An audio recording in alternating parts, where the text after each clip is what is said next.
Change has come to America. Believe me. Help is on the way. Knock, knock. I hesitate even to bring you these pictures because they're so awful, but it's happening and you should see what it looks like. These are protesters. This is the mob outside Justice Samuel Alito's home in Virginia.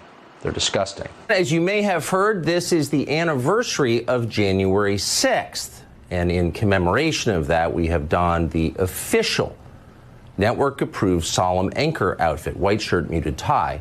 Message, reverence. But actually, if you take 3 steps back as historical events go, if we're being honest now, January 6th barely rates as a footnote. Really, not a lot happened that day. Democrats are now reversing course once again, and they are supporting acts of political violence. As we speak, far-left agitators, they're trying to harass, intimidate U.S. Supreme Court justices and coerce them into saving Roe v. Wade. It is a disgusting, repulsive, despicable attempt to destroy the independence of our nation's judiciary. The vast majority in Washington, D.C. today were peaceful. The overwhelming, the 99%, as we say. These juvenile protests, I'm sure you saw some of the video, they're a clear attempt to intimidate and harass these justices, also to impede the deliberative process at the court, something the Democrats used to warn about. The breach of the Capitol on January 6th was a terrible thing. Crimes are committed. Some people were unfairly hounded and persecuted and prosecuted, but it was not an insurrection. To say anything different is beyond dishonest, and it ignores the facts of that day. Oh, for God's sake. Bearing false witness over there at the Fox. You know, the Bible is not going to, smile upon that. Not allowed to bear false witness under the biblical regime that is about to be the United States of America. I hope they understand what they're wishing for. I hope they get it. I hope they do. I mean, this is so bizarre. Listen to Ted Cruz. This is unbelievable. I mean, first of all, it's Ted Cruz versus Ted Cruz. This man is such a freaking liar. All politics for them. The ends justify the means, and it's complete hypocrisy. You see this in the corporate media. You see this among Democrats.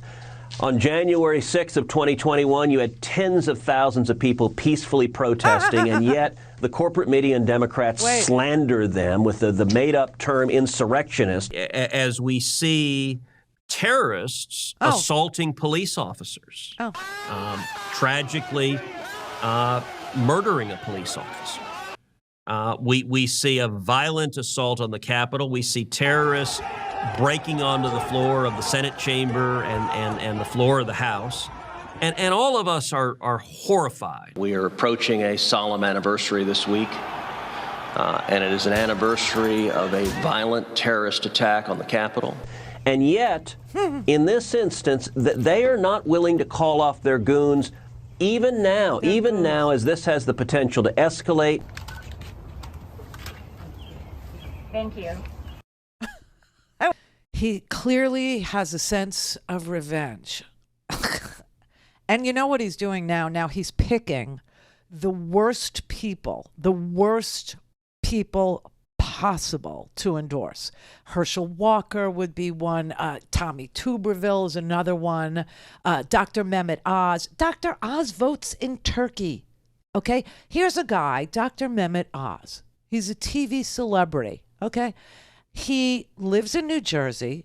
He votes in Turkey in the Turkish election in 2018. He holds dual citizenship, and he's running for office in Pennsylvania, a state that he has nothing to do with. I mean, this is Trump. This is what Trump is doing. He's picking the worst people, the most craven, the most abusive, the dumbest, the most violent. I mean, Herschel Walker, how many guns did he hold to how many women's head? Was it 1? Was it 2? Seriously, this is what he's doing. It's the revenge thing. It's the revenge tour. He is literally choosing. I mean, this is why West Virginia is so illustrative. You had 2 Congress members, both Republican, okay? Both Republicans from West Virginia. One votes for a package of dollars, millions of dollars, to go to West Virginia. The other one doesn't. The other one says no to his own constituents' needs and, desires to repair roads and bridges. And he's the one that Trump endorses, and he's the one that wins last night. The one that says no. The one that gets people to vote against their own best interest.